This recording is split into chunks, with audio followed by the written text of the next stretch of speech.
Station, this is Houston. Are you ready for the event? Houston, I'm ready.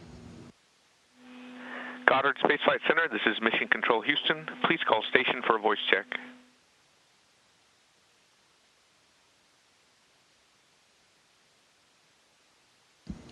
Hello, Elizabeth, and welcome to the International Space Station. I hear you loud and clear.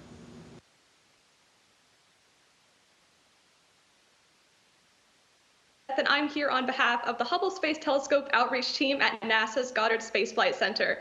Today, we're absolutely thrilled to be speaking live with Megan McArthur, an astronaut currently aboard the International Space Station. Megan was also an astronaut on the final servicing mission up to the Hubble Space Telescope, which orbits just above Earth's atmosphere. She was actually the last person to touch Hubble, as she operated the robotic arm that sent Hubble back into orbit after it was serviced. But these days, Megan is part of a new and incredible mission as part of NASA's SpaceX Crew 2. The team just launched to the International Space Station, or the ISS, last month, and Megan was the pilot. Megan, it's so great to be speaking with you up there. So as a NASA astronaut in 2009, you went up on the space shuttle to service Hubble, and now you're up on the ISS. So could you tell us how your role on the Hubble mission prepared you for the work you're doing now? Well, I'll tell you, Elizabeth, I felt so fortunate to be a part of the Hubble mission and the Hubble family. It was an incredible mission. It's an incredible telescope and something that I'll always cherish. The experiences that I had training for that mission and executing that mission, I was the flight deck engineer, so involved in monitoring the spacecraft systems during launch and rendezvous and landing. And so very similar type of job to what I have for launching and rendezvousing and eventually landing in the Crew Dragon. So monitoring the spacecraft systems, helping out the commander as we go through all of those different phases. So that experience of understanding how a spacecraft does those things really helped inform my experience with the new vehicle. And then, of course, all of the work that you do in space, you're always building on the previous lessons that you learned. So even though there's a lot of differences between the missions, there's a lot of similarities as well to build on. Yeah, definitely. So what was it like riding and living in the Crew Dragon versus your experience on the space shuttle? Well, the goals of the two vehicles are similar, to get us from Earth to low Earth orbit, but the way they do it is a little bit different. The space shuttle also can take large payload into orbit, so it requires a huge amount of fuel to get the space shuttle into low Earth orbit. And the solid rocket boosters, when you first light off and get off the launch pad, you're kind of shaking, you're rocking and rolling, you feel a little bit like a rag doll. The Crew Dragon, the Falcon 9 rocket, is much smaller, just launching just people and not a lot of cargo into space. And so it requires less energy to get you there. So a much smoother ride was my experience of the two.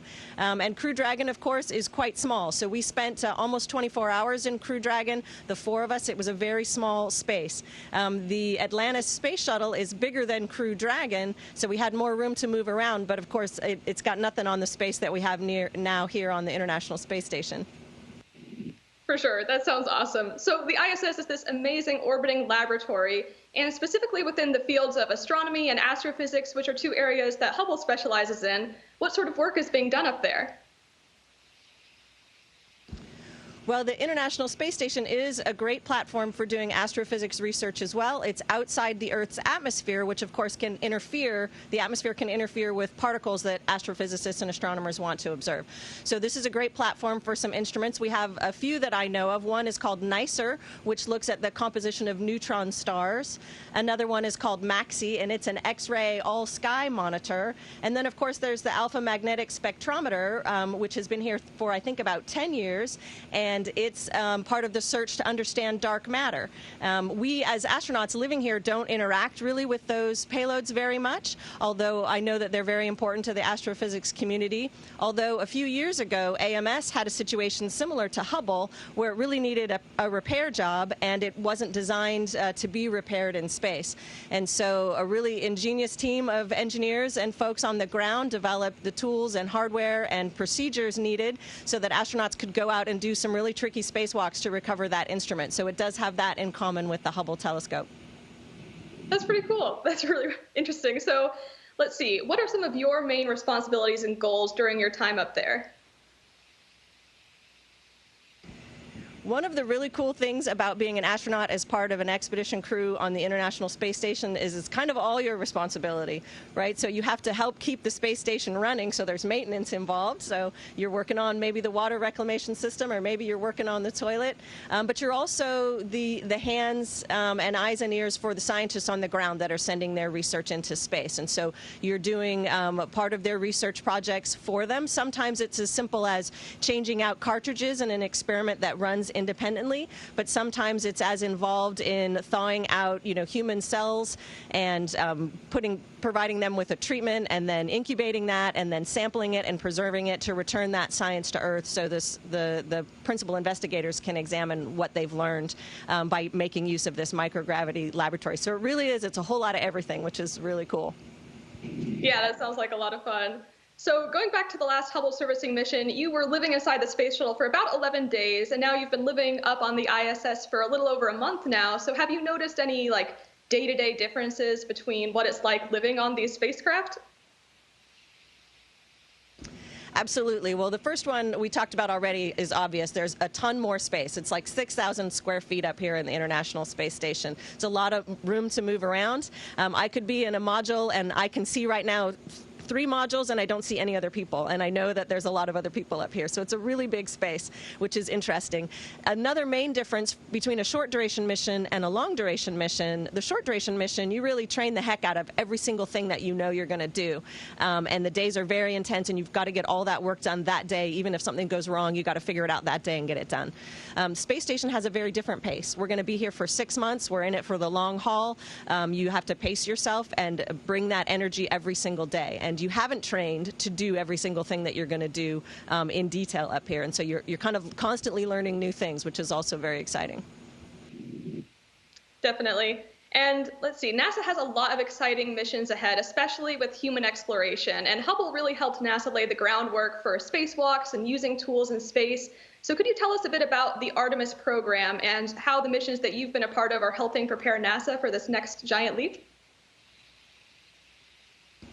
Absolutely. I'm very excited about the Artemis program. The Artemis program intends to land people on the moon again in the next couple of years. But more than that, it intends to develop a sustainable presence on the moon. And we're going to be working together with our international and commercial partners to achieve this. And there's a lot of things that we need to be able to do, right, once we get there to study and stay on the moon. We're going to need, new landing technologies, new suit technologies, new rover technologies, habitat technologies, including power systems and water systems and all kinds of things like that. So, all of those things are in our development path to sending people to Mars, which is amazing that that's going to happen in my lifetime. I'm super excited about all of that. And the work that we do right here on the International Space Station informs all of this development. We are a research platform for all of these things, and so even this summer we're going to be installing new solar arrays that are smaller and more efficient than the ones we've had working here on the space station for over 15 years. We're also upgrading our water reclamation system all the time, and so we're learning all of these things that are going to inform the development for our future exploration missions. So it's very exciting to be a part of this right now. Absolutely. So we probably have a lot of kids watching right now. So do you have any words of wisdom or a piece of advice for young people, or specifically young women who are looking to get to where you're at right now? I think the best advice that I can give young people is to not be afraid to try new things. One of the things that I've discovered as I've been an astronaut is that there's always something new to learn. And sometimes it might be something that you're really good at this, you have a knack for it, you get it right away. And other times it's going to be something you have to work at, or something you think, oh gosh, I'm just not going to be any good at that. But don't be afraid to try those new things. Even if maybe you feel like you failed the first time around, you're going to get better at it. You're going to ask people for help. People want to help you get better at these things. And so just kind of charge in there and, be prepared, of course, but be ready to always be learning new things. That's great. And now, before we jump into some audience questions, I'm curious, now that Hubble's been in orbit for 31 years now, do you have a personal favorite Hubble discovery or image? Well, it's impossible to choose just one. I know you know that. There's images that are beautiful just for the way they look and for what they make you feel, and then there's images that are amazing for what they tell us and what we have learned about the universe. So if I had to just choose one, I would say that one that really stands out for me is the ultra deep field image, which is an oldie but a goodie. My understanding is that basically we pointed the telescope at a part of the sky that looked kind of empty from ground-based photographs. And by kind of looking this deep core, looking for a long time and gathering, what was very faint light over time, realized that there's, so many countless galaxies just in this one little area of the sky. We're looking back billions of light years, kind of galaxies long ago and far away. And I find that just very fascinating, very compelling to understand just the sheer dimension of our universe. Is kind of mind-boggling.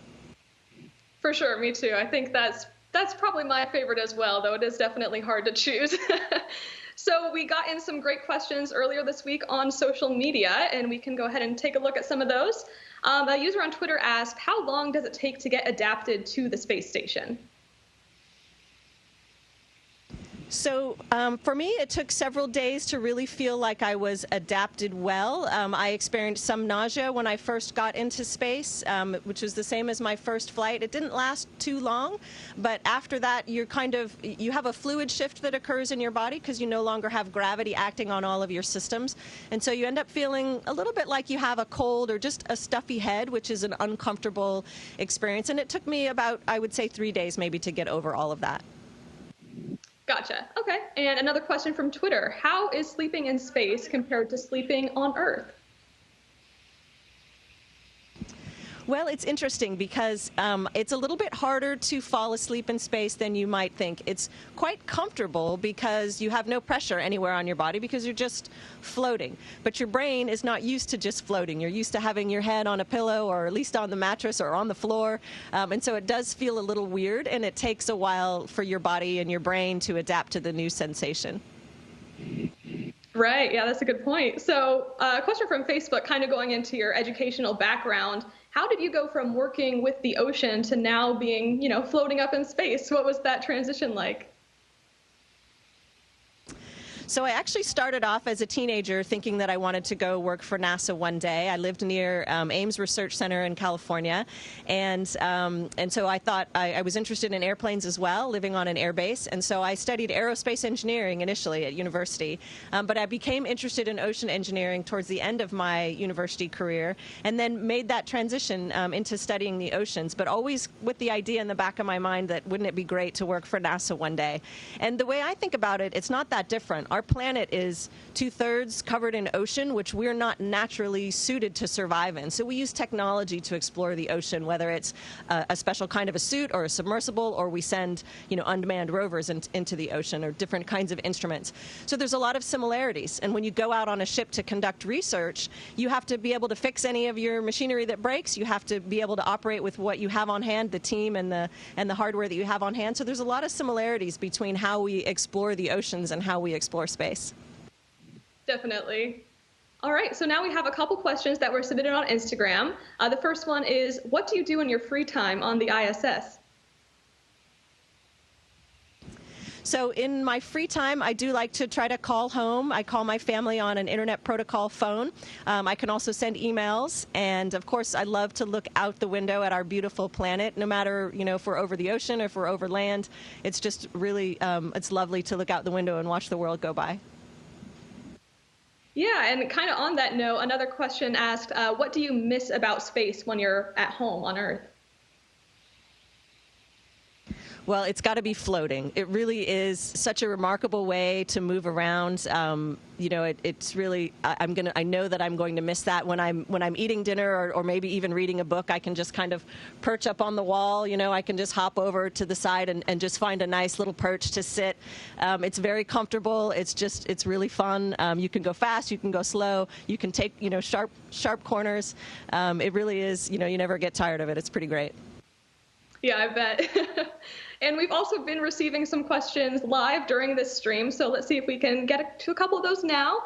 From Twitter, someone asked, how do you feel like seeing the sky changing color during launch, and how does it just feel being in space?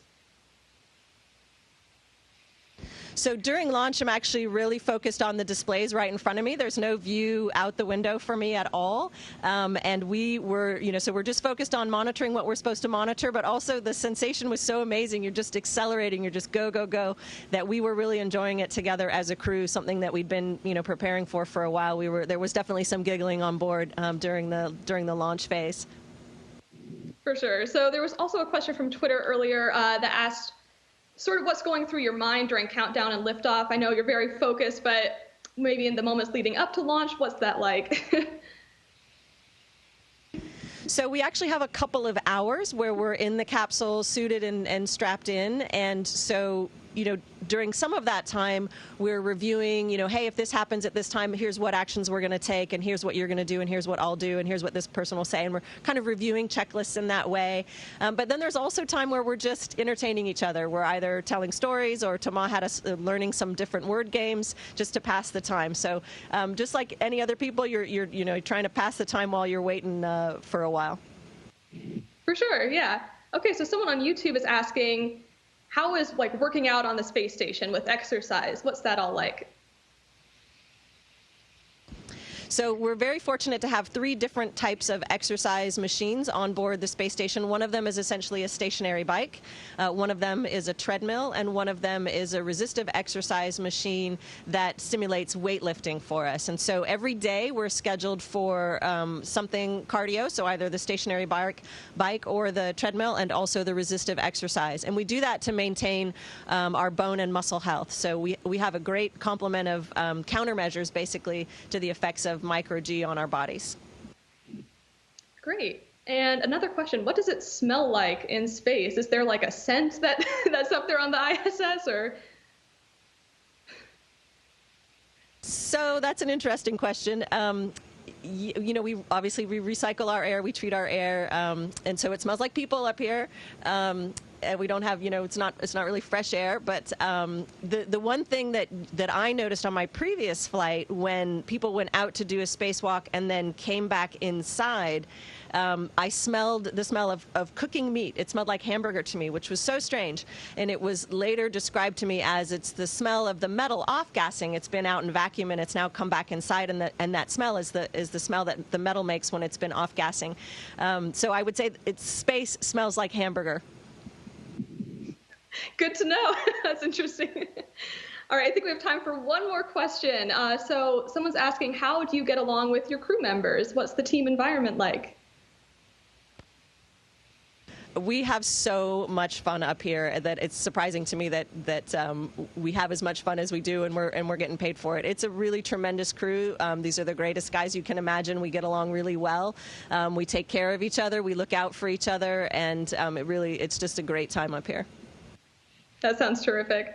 All right, thank you everyone for sending in these amazing questions. Unfortunately, I think we're going to have to wrap things up for today and let Megan get back to work. But Megan, thank you so much for your time and for answering all of those questions. We really appreciate it. It was so cool to hear more about your time with Hubble and what you're up to right now. So best of luck with the rest of your time on the ISS. Elizabeth and everyone watching, thanks so much for joining us. Thank you for being interested in what we have going on the International Space Station. Never stop looking up. Awesome. Thank you so much. If you guys want to keep up with Megan, you can follow her on Twitter and Instagram at @AstroMegan. And to keep up with Hubble news, you can follow us on social media at NASA Hubble on Facebook, Twitter, Instagram, and Flickr. Thank you so much for tuning in, and have a great rest of your day. Station, this is Houston ACR. Thank you. That concludes our event. Thank you to all participants from Goddard Space Flight Center. Station, we're now resuming operational audio communications.